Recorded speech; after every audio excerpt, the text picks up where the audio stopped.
ایک تو یہ ذہن میں رہنا چاہیے کہ نفلی عبادات اور نفلی کام اللہ جو کرنے کی توفیق عطا فرمائے اس کا چرچا نہیں کرنا چاہیے. سوال کرنے میں بھی ضروری نہیں کہ اپنا سوال بنا کے کیا جائے، کسی اور کا کر دیا جائے. تو یہ کہہ کے کہ میں نے روزہ رکھا، اپنے روزے کا خفیہ ہونے کا جو اجر تھا وہ ضائع کر دیا. تو اس لیے اس سے بہت احتیاط کرنی چاہیے. یہ سب حماقتیں کر کے شیطان ہمارے اعمال کو ضائع کر دیتا ہے. بہت سارے لوگوں کو پتہ چلے کہ میں نے روزہ رکھا ہوا ہے، آپ کی نیت تو یہ نہیں ہوتی، لیکن آپ کو نہیں پتہ ہوتا کہ نیت اندر شیطان کیا کروا رہا ہے. تو اسے سوال ہمیشہ کرنے میں جو بھی پرائیویٹ بھی بات ہو، کوئی ایسا ذاتی مسئلہ ہو تو اس کو ایسے کہنا چاہیے کہ اگر کسی شخص کو روزے کے بعد ایسا ہو جائے تو کیا کرے، تو بس ختم ہے. اب لوگ یہ سمجھیں گے شاید آپ کا روزہ اور شاید کسی کا ہو، ختم بات. دونوں صورتوں میں کم از کم آپ کے بارے میں یہ خیال تو نہیں ہوگا. تو اس لیے اپنے نفس کی شرارتوں سے بچنا چاہیے. یہ ڈانٹ نہیں رہا ہوں میں، سمجھا رہا ہوں. ہم سب ایسا کرتے ہیں اپنے اعمال کو. شیطان ہماری کرتا کیا ہے کہ وہ ہمارا عمل جو اللہ کے نزدیک محبوب ہو سکتا تھا، شیطان کہتا ہے اس سے تو میں اس کو روک نہیں سکتا، پہلے کوشش کی کہ آپ کو روزہ نہ رکھنے دے.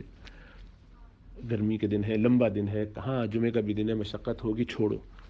اس پہ آپ نے شیطان کو چیک کر دیا، نہیں مانی اس کی بات، اٹھے اور الحمدللہ روزہ رکھا، اللہ نے توفیق دی، اس پہ شکر ادا کیا آپ نے. تو شیطان کیا کرتا ہے ایسے لوگوں کے سامنے، وہ بڑے حکمت سے پیچھے سے آتا ہے، دوسرے طریقے سے وار کرتا ہے. وہ کہتا ہے بھائی روزہ بھی رکھا اور اس کا کوئی چرچا بھی نہیں ہوا، چرچا کرنے کے لیے بھی تیار نہیں ہے، اس کو کیا کیا جائے، اس کو ایک سوال میں الجھا دو، ایک ایسے کام میں لگا دو. تو وہ دینی سوال پوچھنے کی نیت سے عمل ضائع کرا دیا. ایسا ہو جاتا ہے. اس لیے بہت احتیاط کرنا چاہیے، ہر چیز کے بارے میں غور کرنا چاہیے، سوچنا چاہیے کہ میں کیا کہوں، کیسے کہوں، کیوں کہوں، کس طرح سے کہوں. بہرحال جواب میں اس کا الگ سے دیتا ہوں، اللہ فضل فرمائے، کرم فرمائے. لیکن چلیے جواب یہاں دے دیتا ہوں تاکہ پتہ چل جائے کہ سوال کیا تھا. سوال یہ تھا کہ کسی کو حالت روزہ میں بغیر اختیار کے تھوڑی سی الٹی ہو جائے، قے ہو جائے، تو کیا اس کا روزہ برقرار رہے گا؟ جی، روزہ نہیں ٹوٹتا اس سے.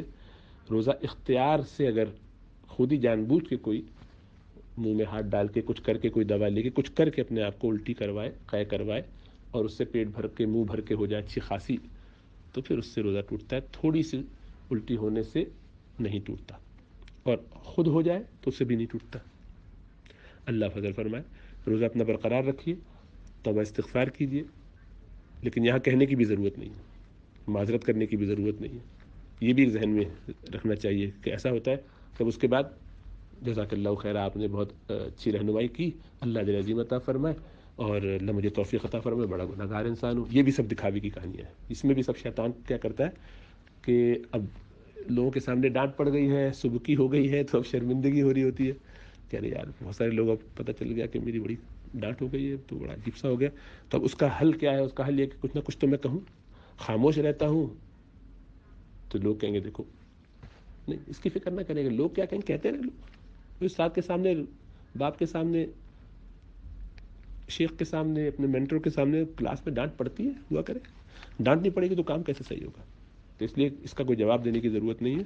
بخاموشی سے توبہ استغفار کیجیے اور روزہ برقرار رکھیے، اور اگر اللہ سے مانگی کہ اللہ سبحانہ تعالیٰ ہمیں اپنے نفس کے مقائص سکھا دیجیے، ہمیں سمجھ میں آنے لگے کہ ہمارا نفس کیسے کیسے شرارتیں کرتا ہے. اور وہ آئے گا اللہ کی یاد سے، کثرت سے ذکر، اور صحبت اہل اللہ سے، نیک لوگوں کے ساتھ اٹھنے بیٹھنے سے.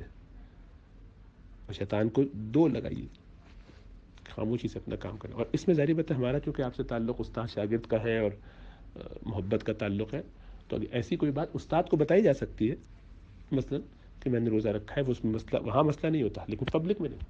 یہ سب باتیں پبلک میں نہیں کی جاتی، تنہائی میں، بالکل اکیلے میں. لیکن سوال چونکہ ایسا ہے کہ جس کا دوسروں کو بھی فائدہ ہو سکتا ہے، اس نیت سے اگر کرنا بھی ہو تو اس کا سوال کا طریقہ یہی ہے کہ وہ سوال ہمیشہ دوسرے کا بنا کے کریں. وہ مثبت سوال ہو یا منفی سوال ہو، جس میں آپ کی اپنی شان بنتی ہو، وہ بالکل بھی نہیں کرنا چاہیے.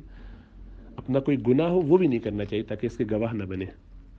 اور کسی اور کا ایسا کرنے سے سیناریو میں عافیت رہتی ہے، آسانی رہتی ہے، کہ اگر کسی کا ایسا ہو گیا ہو تو کہ لوگوں سے کیا لینا دینا ہے.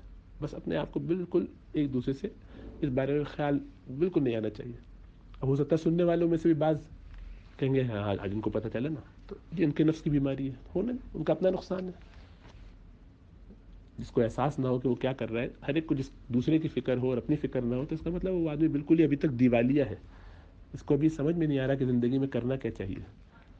خوش ہو رہے ہیں کہ جناب اچھا ہوا آج ان کو پتہ چلا، ڈانٹ پڑی، خوب اچھا ہوا، بہت اچھا. یعنی یہ اپنے نفس کو موٹا کر رہے ہیں. تو ایسا ہے کہ ان کے لیے تو کوئی موقع بھی نہیں ہے کہ اصلاح ہو سکے، اس لیے کہ وہ تو اندر اندر کر کے خاموشی سے پیچھے ہو گئے۔ ہونا ہی چاہیے کہ سن کے تو ہر ایک کو یہ احساس ہو کہ یا اللہ ہم بھی ایسی حماقت کر دیتے ہیں، اللہ ہمیں بھی توفیق عطا فرمائے کہ ہم بھی ایسے کرنے سے بچیں، اور یہ خیال ہی نہ آئے کہ کون بندہ ہے۔ کچھ لوگ تو معلوم کریں گے کہ کس کو پڑی ڈانٹ دے رہا معلوم ہے ہمیں بھی، اچھا یہ ہوا، بہت اچھا ہوا، بہت خوش ہوں گے۔ ہر آدمی اپنے اپنے نفس کا جائزہ لے کے وہ کر کیا رہا ہے۔ اللہ ہمیں سمجھ اور شعور عطا فرمائے۔